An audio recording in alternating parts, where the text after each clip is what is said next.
السلام عليكم ورحمة الله.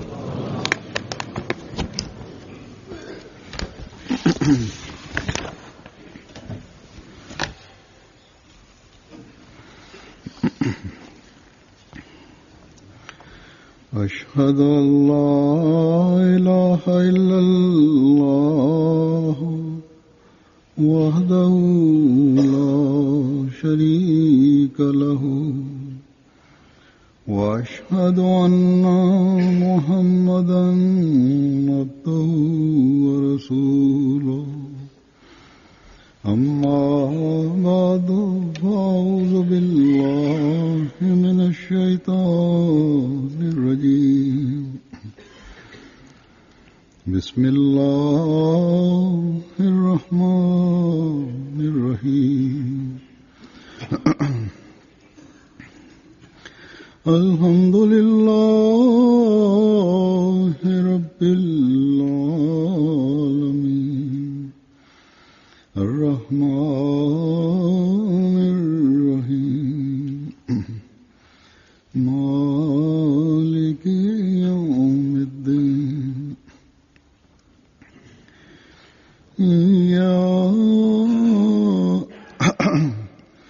إياك نعبد وإياك نستعين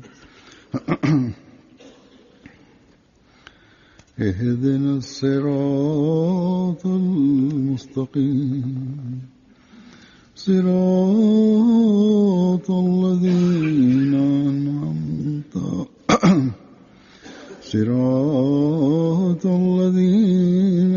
أنعمت عليهم غير المغضوب عليهم ولا الضالين.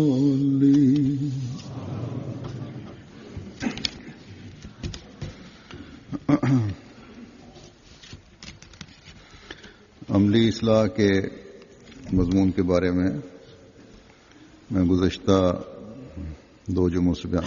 Bismillahirrahmanirrahim. U vezi sa praktičnom reformom, tema o kojoj govorim već nekoliko hudbi, prethodni petak, vezano za ovu temu, učenja koja nam je donio obećani Mesaja alejhi selam, spomenuo sam neke od njih u obliku pitanja. I govorio sam kako je obećani Mesaja alejhi selam u svojim učenjima, kako je on spomenuo ovu temu i govorio nam o njoj. I ovo je bilo u obliku pitanja i odgovora da li radimo ili ne. Naša praktična reforma se ne završava sa ovim pitanjima. Učenje Islama sadrži mnoge dijelove ovoga. Bezgraničan broj naredbi je u časnom Kur'anu, tako da obećani Mesija alejhi selam u svojim učenjima o našoj reformi i poboljšanju je razjasnio i govorim vam vrlo otvoreno da svaka osoba koja od 700 naredbi u Kur'anu ispuni i ne ispuni i najmanju, onda zatvara vrata spasa. Tako da trebamo se bojati toga i svako naše djelo i svaki korak koji napravimo ima potrebe da razmišljamo o svemu i se skoncentrišemo na to. Kao što sam spomenuo u svojim prethodnim hudbama, ovo svrha dolaska obećanog Mesaja alejhi selama je da osnuje veličanstvenost časnog Kur'ana i da se mi ponašamo po njemu. I također veličanstveni primjer časnog poslanika sallallahu alejhi ve sellem i njegov sunnet da slijedimo to, i to je bio njegova svrha, znači da bi postigao ovu svrhu, on je stalno govorio o ovom. Ako mi analiziramo sebe, kao što sam spomenuo mnogo puta prije, onda praktična reforma, a time što ćemo slušati o ovim stvarima koje je spomenuo običani Mesaja alejhi selam,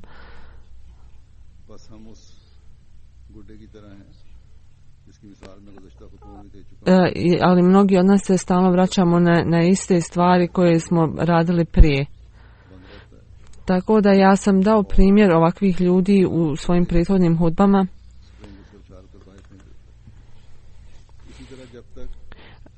Kad god ima pritisak na poklopac, onda je zatvoren, a onda kada nema pritiska, onda taj poklopac iskoči. Tako da ako dajem ovaj savjet konstantno, onda ljudi imaju koristi od toga, a čim pritisak ovog savjeta popusti, onda drugi glasovi dođu i slabost ljudi dođe na vidjelo. Odani ljudi, bogobojazni i odani, kada pišu mi dovimo i činimo sve što možemo, također i vi dovite, ali pod utjecajem i kao rezultat ovog savjeta ovaj pritisak ne treba da popusti i da ode. Bilo kako bilo, moramo razmišljati i analizirati zašto ovo pokušava da izađe iz kutije konstantno. Moramo se truditi na razne načine. Ima raznih metoda koje možemo upotrijebiti za ovu svrhu. Kada znamo razloge za ovu slabost, onda trebamo upotrijebiti, ukloniti te razloge. Tako da se vrati glas i da opet pobjedimo.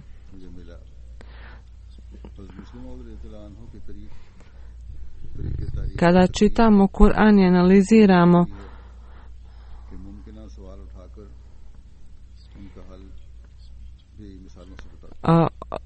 pisanja običanog Mesaja i on daje odgovore na raznim primjerima. Kur'an u svjetlu pisanja običanog Mesaja alejhi selama, kako on objašnjava kako se rješava neki problem. To ne možete naći nigdje drugo. Tako sam razmišljao. Muslim Maud radijallahu anhu je rekao, treba da održim hudbe u ovom svjetlu, da naglasim razloge za vašu korist. Što se tiče reformi naših dijela koje postanu prepreka na ovom putu, prva stvar je da ljudi osjećaju neke grijehe koji su mali i neke koji su veliki. Ljudi su možda pod utjecajem raznih učenjaka koji su ovako odlučili da su neki grijesi mali, a neki veliki.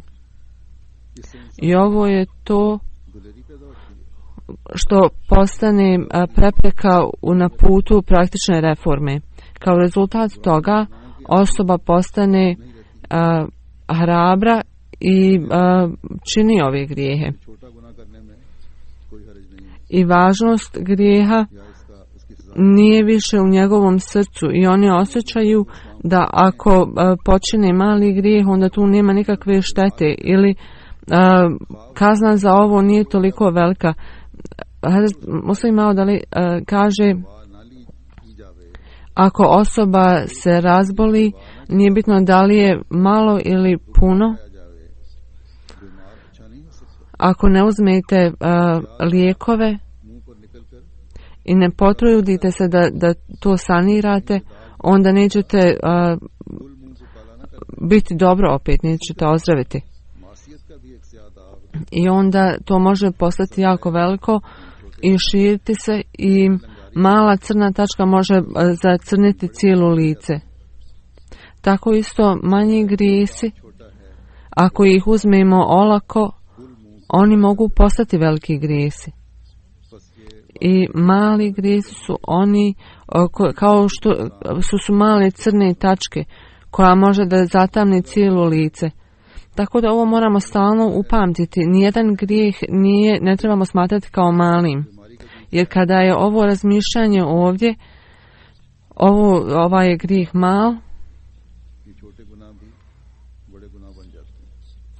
a sjeme te bolesti se neće ukloniti. I ponekad postoji situacija kada mali grijeh postane veliki. Tako da s ovim treba da se analiziramo. Allah svemogući je odredio kaznu čak i za najmanji grijeh. Tako je kada pogledamo prema časnom poslaniku sallallahu alejhi ve sellem,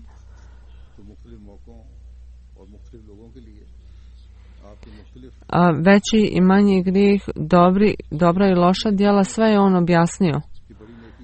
I kako je on to objasnio različitim ljudima. Mi vidimo toliko izjava od časnog poslanika sallallahu alejhi ve sellem kada su ga pitali koje je veliko djelo, dobro djelo. On je rekao, pazite svoje roditelje, to vam je veliko djelo dobrote. I druga osoba ga je pitala isto pitanje, časni poslanik je odgovorio da se obavlja tahadžud molitva je veliko dobro djelo. Treća osoba je također pitala isto pitanje, a časni poslanik je odgovorio da učestvuje u džihadu. Tako da ovo dokazuje da velika dobra djela ovise od situacije i ljudi i može biti različito. Što se tiče dobrote džihada, spomenuo bi da smo, čisto nas optužuju da mi ne vjerujemo u džihad. U to doba, kada su islam napadali mačevima, onda je bio džihad mačeva najveća vrlina. I da ne učestvujete u ovom, onda je Allah to spomenuo kao nešto što zaslužuje kaznu. Međutim, za vrijeme običanog Mesaja, alejselama, časni poslanik sallallahu alejhi ve sellem je spomenuo da će on otkazati ratove, odgoditi ratove. Jer metode napada na islam će se promijeniti. Islam kao religija neće napadati mačevima. I kroz literaturu i medije na ovaj način će postojati napad na islam. Tako da obećani Mesaja i njegova zajednica moraju koristiti ovu metodu sa kojom je napad napravljen i da to drže na umu.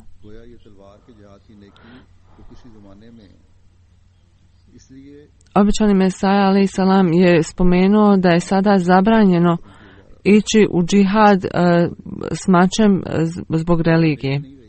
Tako da za vrijeme časnog poslanika sallallahu alejhi ve sellem ne samo da nije bilo neophodno, nego je bilo naređeno, jer je islam napadnut mačem. Međutim, sada ta vrsta džihada ne postoji više i zato je odgođen. Dok islam ne bude napadnut mačevima od strane neprijatelja. Sada vrlina i džihad ovog doba je da se širi učenja časnog Kur'ana i to je džihad ilma, znanje, i da predstavljamo učenja islama kroz medije direktno.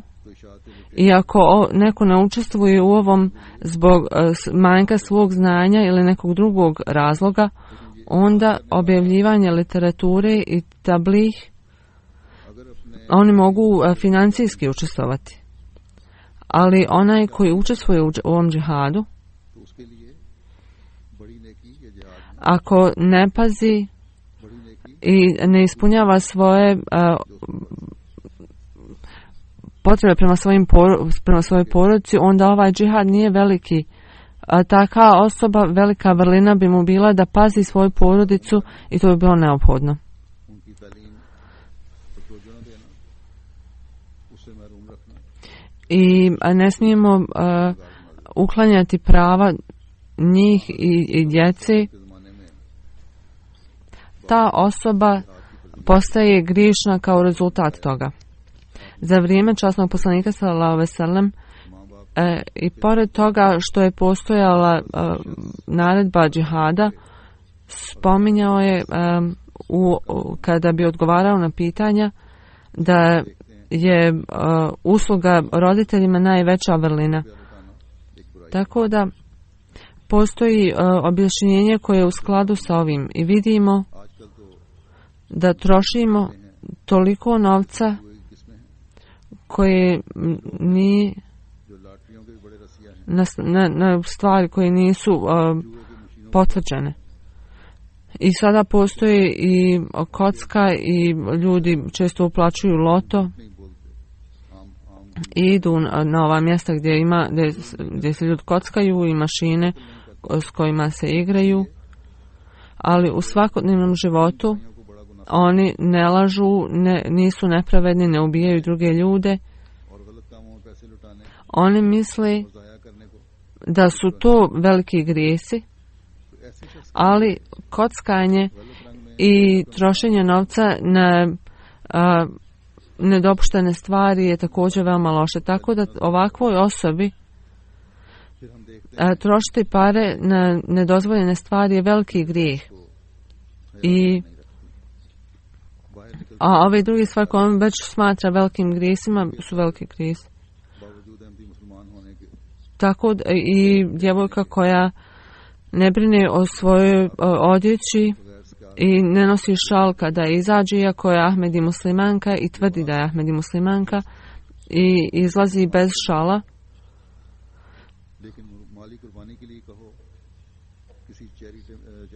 I odjeća je veoma uska i kada ih pitaju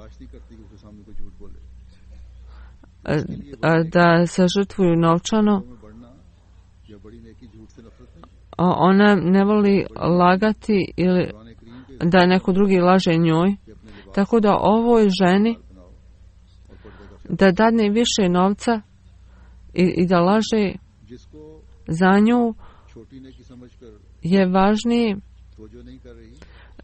da obrati pažnju na svoju odjeću i da se pokrije. Neke stvari se smatraju kao male dobre stvari i ovo su stvari koje nekad ih guraju u loše stvari. Ukratko, svaki grijeh i dobrota se gleda u skladu sa situacijom i od osobe do osobe.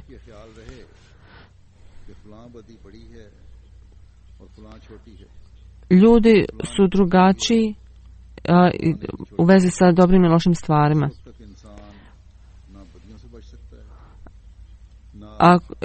Ali da gledamo da nešto je veoma dobro i nešto je veoma malo, veliko, dokle god postoji takva vrsta razmišljanja, ne možemo zaobići greške.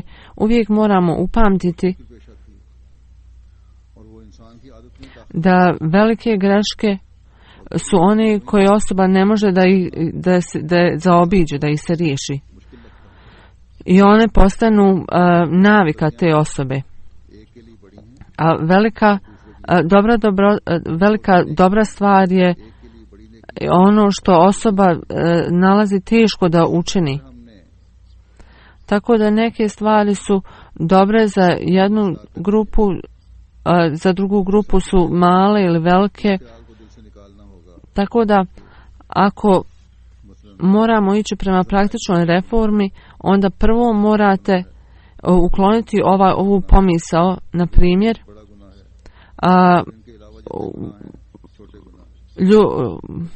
preljuba je veliki grijeh, ubijanje je veliki grijeh, a pored toga ljudi misle da su svi drugi grijesi mali.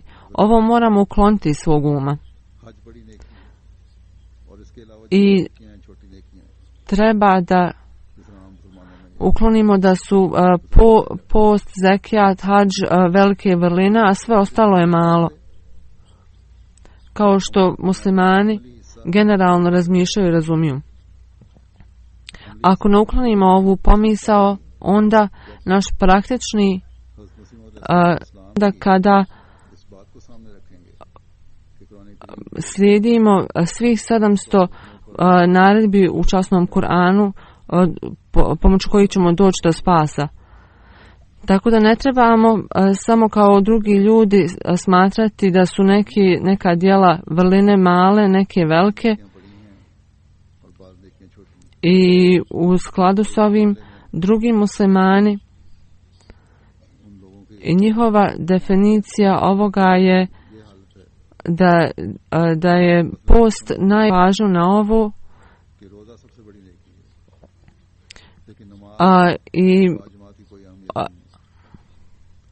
čak oni smatraju da onaj ko ne posti, to je onda veliki grijeh. A ako recimo ne plati po zakonu proglašeni kao nemuslimani i neki Ahmedis koji su imali račune u bankama, jer vlada na kraju godine odbija zekijat, ali pošto Ahmedi su proglašeni nemuslimanima, za njih bilo nije neophodno da plaćaju zekijat, tako da bi zaobišli ovaj zekijat, bi pisali, neki ljudi su pisali da su na svojim formama u banci da su oni također Ahmedi, samo da bi spasali se od plaćanja ovog zekijata. Oni su spremni da budu nemuslimani. Ne znam kakvo je stanje sada, ali ovo se sigurno tada dešavalo 70-ih. Tako da ova situacija je zbog stanja do vrlina imana i ne razmišljaju o Allahu. Ne gledaju šta je časni poslanik sallallahu alejhi ve sellem rekao, nego učenjaci ili takozvani učenjaci i drugi ljudi, oni jednostavno slijede svoje vođe. Mesih Maud je spomenuo jedan incident tokom Ramazana kada je običan Mesaj bio na putu, išao je u Amnestar i razgovarao je sa ljudima, i tokom ovog govora osjetio je suho grlo i nekoga je vidio i dao mu čaja. Običani Mesaj a.s. je odbio, ali kada je osjetio istu suho grlo, druga osoba se također još više zabrinula, pa je opet ponudila čaj, opet je bio odbijen. Ali pošto je problem još uvijek bio tu,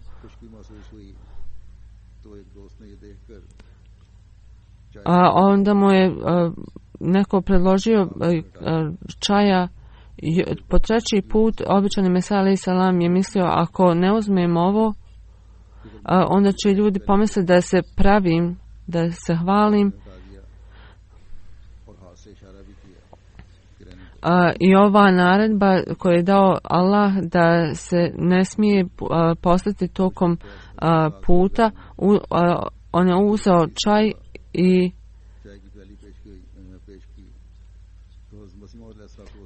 uzeo je čaja. Onda su muslimani koji su bili prisutni tu rekao, on tvrdi da je on običani Mesaja, a vidite ne posti, tako da tokom ovoga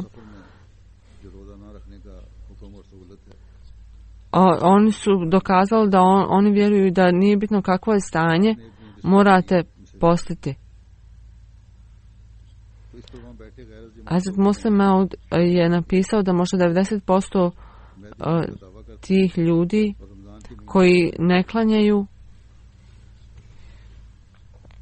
उन लोगों के नजदीक रोजे की अहमियत 99 bi uzeli pare od drugih ljudi i prevarili. I također je bilo istina da možda 99% ljudi tih bi postali, održavali post. Međutim, to je zato što su oni smatrali da je post najveća vrlina, ali oni nisu slijedili post kako je časni poslanik s.a.v. to propisao, da ne lažu i da ne koriste loš jezik. Ovo nije post kao što je to propisao Allah, ovo je jednostavno gladovanje. Tako da muslimani, većina tih ljudi, oni u skladu sa svojim standardima su jednostavno gladni i žedni. Tako da ovo stanje, međutim u njihovom umu ovo je velika vrlina i oni smatraju to svojim spasom.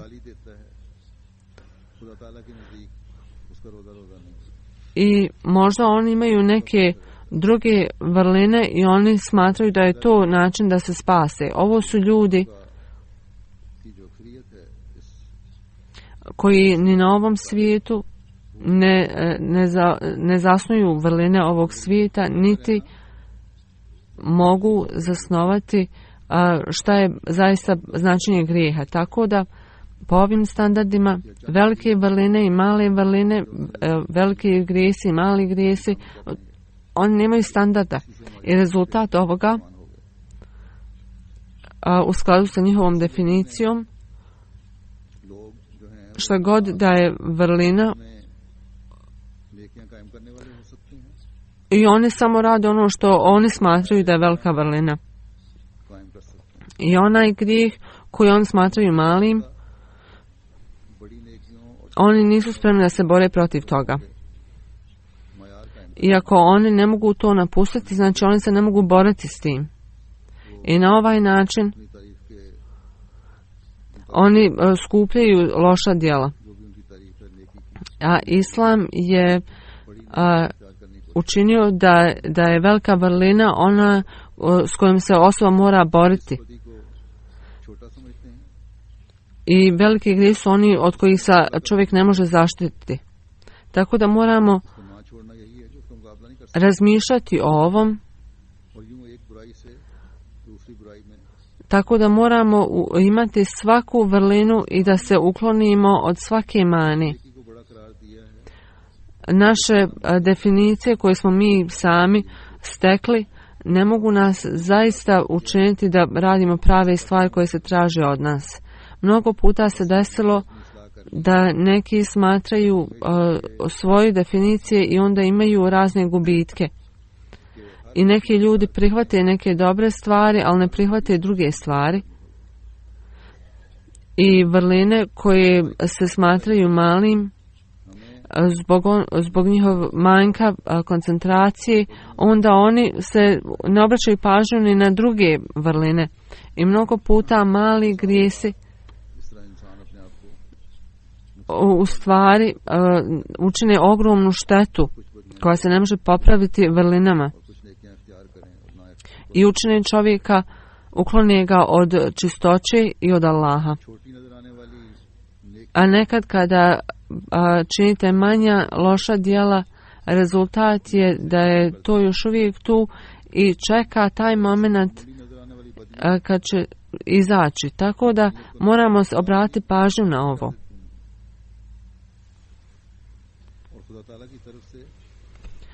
Da uklonimo sva loša djela. Kada svi ljudi se potpuno odaju tome i ovo je dužnost svakoga u džematu da ukloni ove mane. I ako svi u skladu sa svojim definicijama uklone loša djela,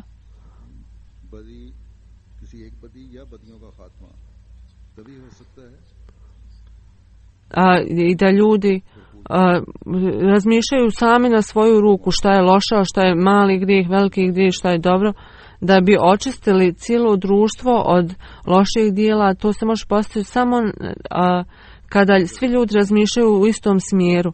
Na primjer, ako muslimani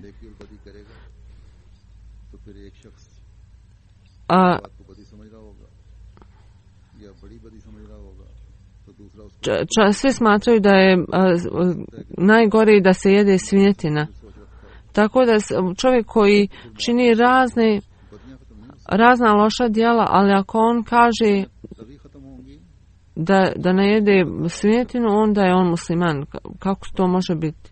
Kako mogu jesti svinjetinu? Razlog je samo ovo.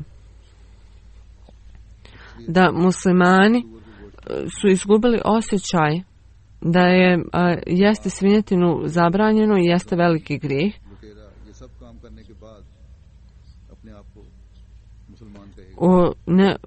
Nebitno što živimo u ovakvoj atmosferi i 99% muslimana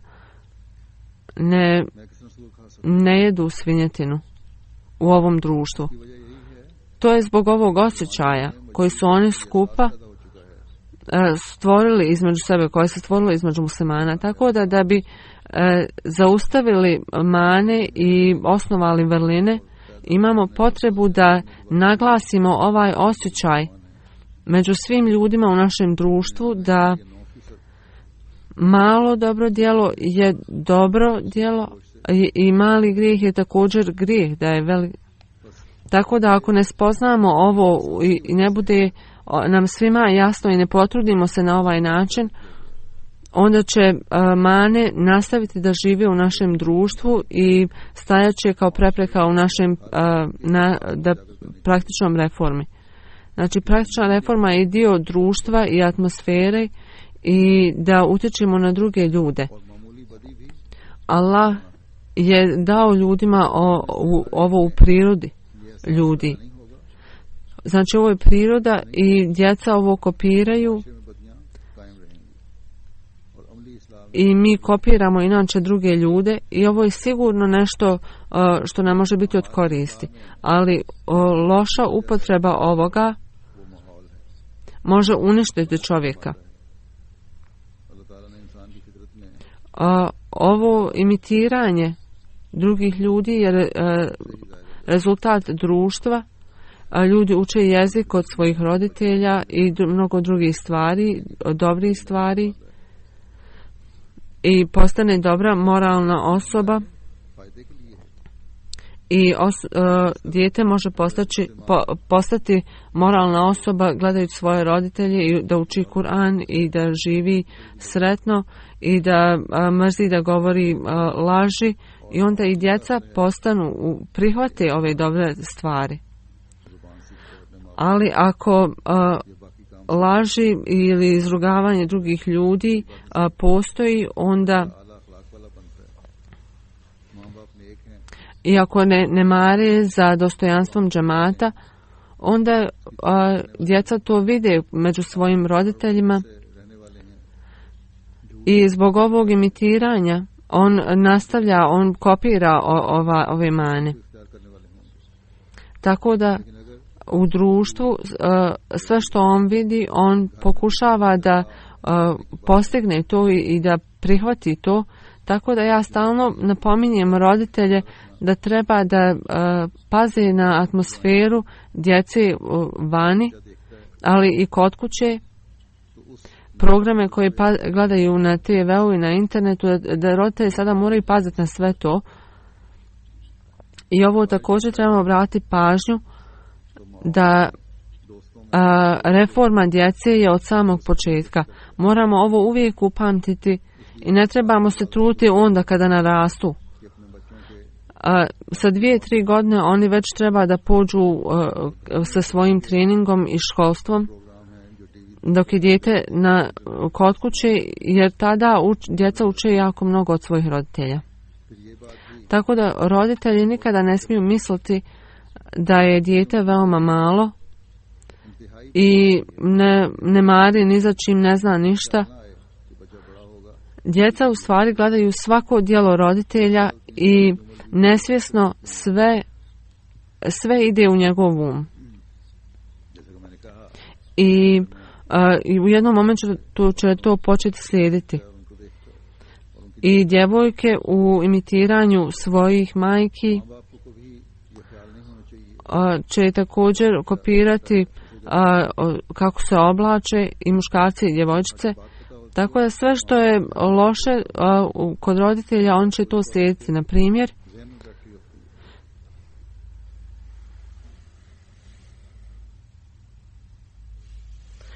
kada narastu i kada ih budu učili o dobrim i lošim djelima, na primjer, laži su tu, da su laži loše, onda dijete koje je vidjelo,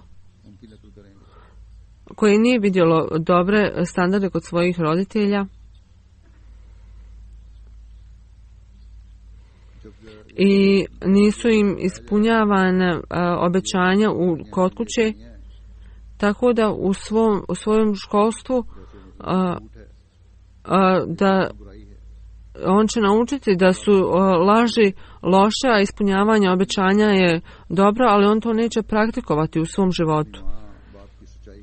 Tako da navike djece postanu vječne, dugotrajne i veoma jake. Ako dijete gleda svoju majku kako ne klanja i otac dođe i pita da li si klanjala i ona kaže ja ću klanjati kasnije, dijete će naučiti da ovo je dobro, ako me neko pita da li sam klanjao, ja ću samo reći da ću kasnije. Tako da kad sluša ovo, on tako nauči. Ili ako majka kaže jesam, a dijete je bilo sa majkom cijeli dan, ono zna da majka nije klanjala i tako će također od očeva prijeći loša djela na dijete i svaki put kad pogrešno odgovore, dijete kopira to i upamti. Tako da i majka i otac, ako treniraju svoju djecu na pogrešan način, oni vode dijete na pogrešan put i sa lošim učenjima kroz loše ponašanje, lošim primjerom. I dijete kada naraste, on će ponoviti istu stvar i davati iste odgovore i na sličan način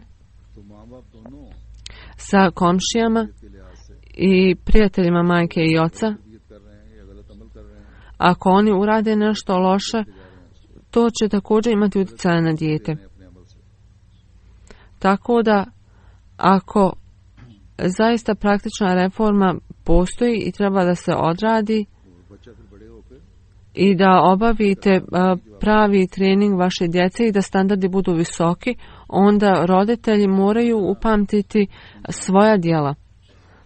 I njihova prijateljstva moraju biti s takvim ljudima koji su dobri ljudi. Tako da u djetinjstvu postoji jako mnogo imitacije i djeca kopiraju.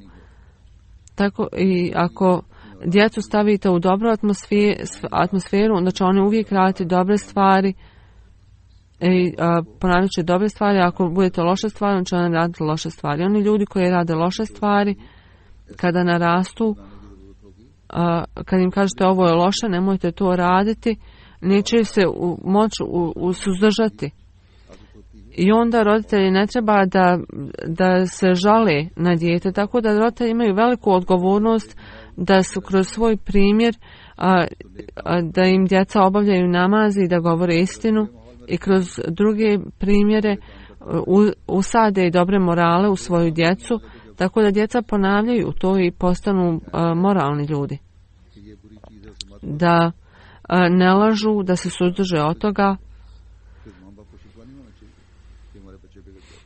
i na praktičan način ove ideje koje se stvaraju u umu, koliko dugo mogu trajati. On daje primjer ashaba, obećanog Mesaja alejhi salama, koji se razbolio, koji je bio Sikh, pa onda je postao musliman.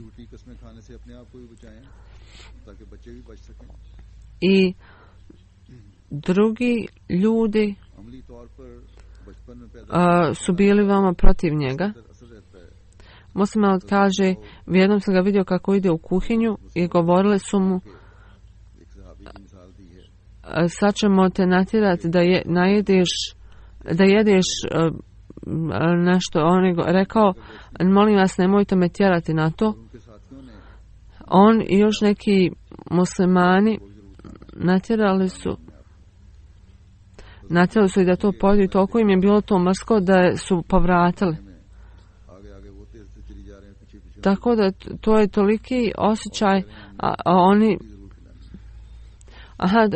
oni nisu jeli kravlje meso i iako je postao musliman i to je bilo odobreno, on toliko nije voljelo da jede kravlje meso da je povraćao na to.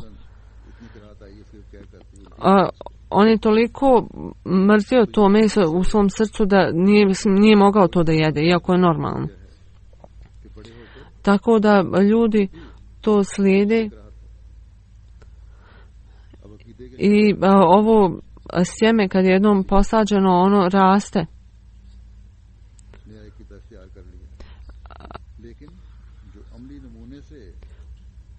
To moramo ograničiti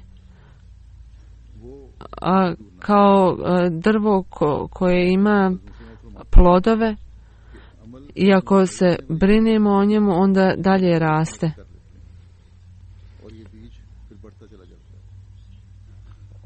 I novo djelo je kao sjeme koje može da pusti korijenje i da postane drvo. Tako da širenje loših djela je lakše u društvu i širi se zbog djela ljudi i nas i drugih ljudi.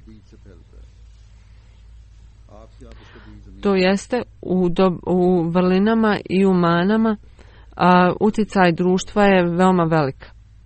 Tako da uvijek moramo upamtiti ovo. I ima drugih utjecaja koje ću, ako Bog da, spomenuti, da Allah učini da se reformišemo i da reformišemo svoju djecu i da nas Allah učini da uvijek upamtimo ovo na umu. I danas imam tužnu vijest koju trebam reći. Poslije džume ću klanjati dženazu Mukarram Haram Sal iz Sirije. Halid Baraki sahib je bio inženjer i imao 37 godina. Njegovi roditelji 86. u Damaskusu su bili među prvim ljudima koji su prihvatili Ahmedijet i njegov otac je je bio odveden u zatvor i sve ovo što se dešava u Siriji, njegovog oca su zarobili 2 puta. Svi braća i sestre su mu Ahmedi od rođenja. I agencije za inteligenciju u Siriji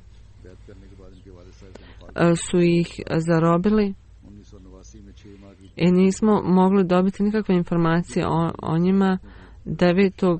decembra ove godine oca su mu obavijestili od vojske i dali su mu neke papire vezane za njegovog sina i obavijestili ga da je poginuo i najlih rađun.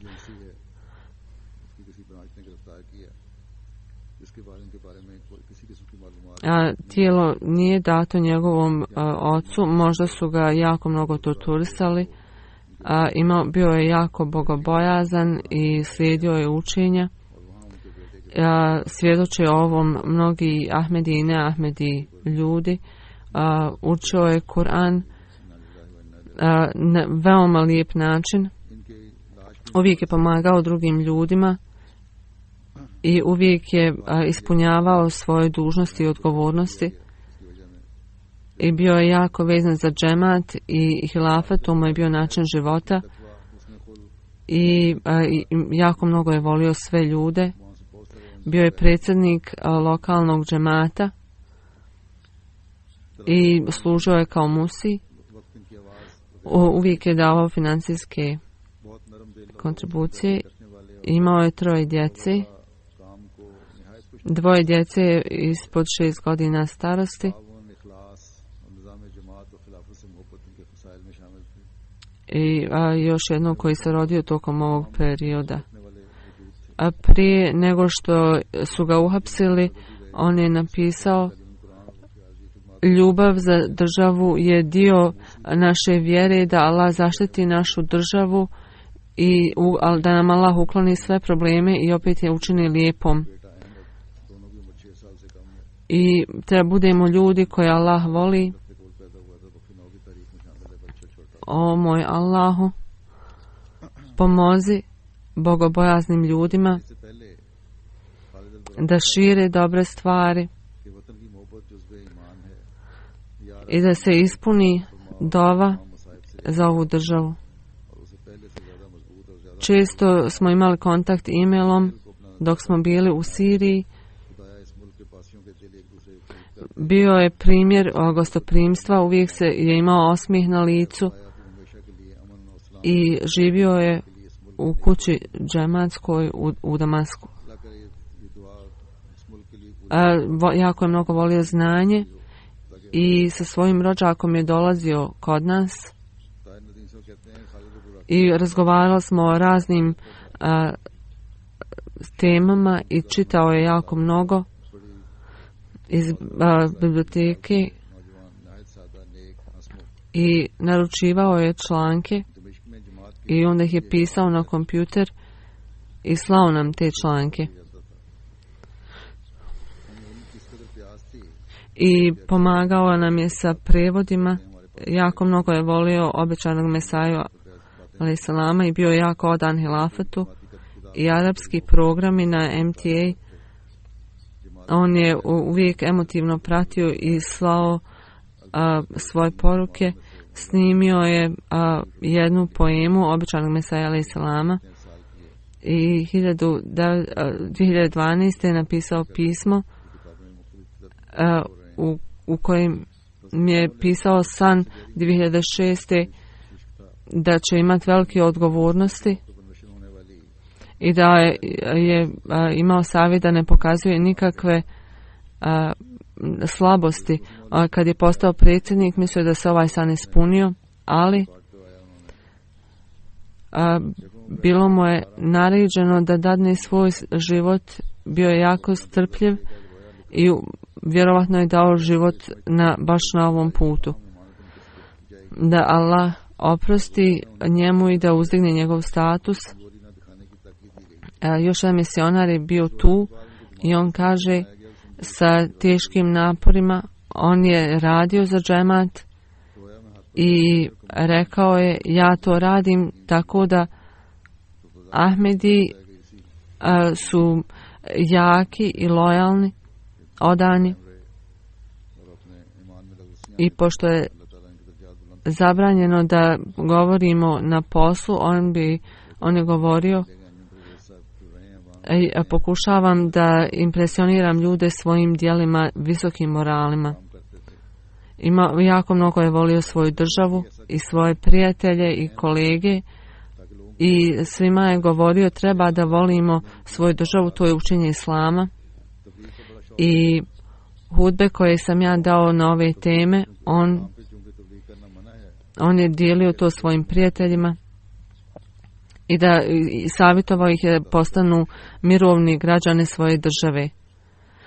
Ali neki ljudi koji su mu se protivili, torturisali su ga i sada je postao šehid. Da Allah uzdigne njegov status.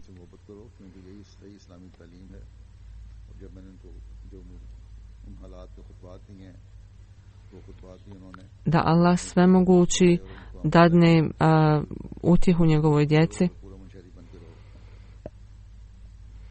i dadne mir i utjehu njegovim roditeljima.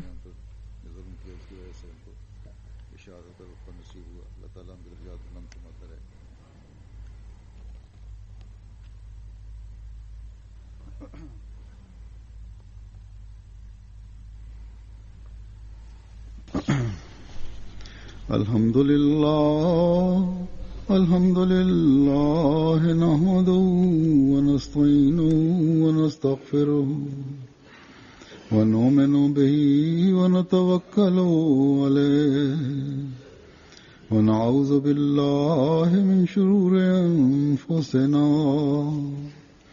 ومن سيئات أعمالنا من يهده الله فلا مضل له ومن يضلل فلا هادي له ونشهد أن لا إله إلا الله ونشهد أن محمدا عبده ورسوله عباد الله رحمكم الله إن الله يأمر بالعدل والإحسان وإيتاء ذي القربى وينهى عن الفحشاء والمنكر والبغي يعظكم لعلكم تذكرون اذكروا الله يذكركم وادعوه يستجب لكم ولذكر الله أكبر